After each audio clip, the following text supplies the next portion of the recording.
Вадзіцелю, які працаваў у прыватнага перавозчыка, інкрымінуецца парушэнне правілаў дарожнага руху і эксплуатацыі транспарту, якое пацягнула па неасцярожнасці траўміравання і смерць людзей. Згодна з матэрыяламі справы, пасажыры аўтобуса не былі прышпілены рамнямі бяспекі, а сам аўтамабіль меў няспраўнасці тармазной сістэмы и ходовой частки. Следуя по трассе Минск-Мозырь по территории Светлогорского района, обвиняемый превысил установленную максимальную скорость и не обеспечил постоянный контроль за безопасностью движения.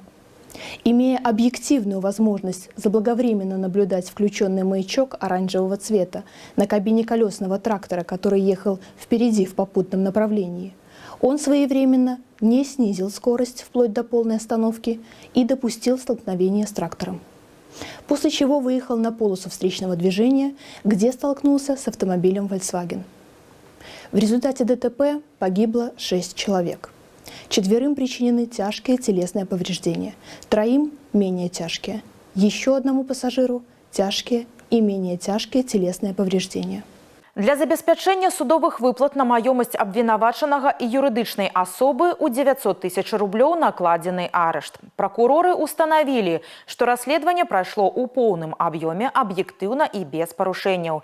Дзеянні вадзіцеля кваліфікаваны правільна. Абвінавачаны знаходзіцца пад падпіскай аб нявыездзе.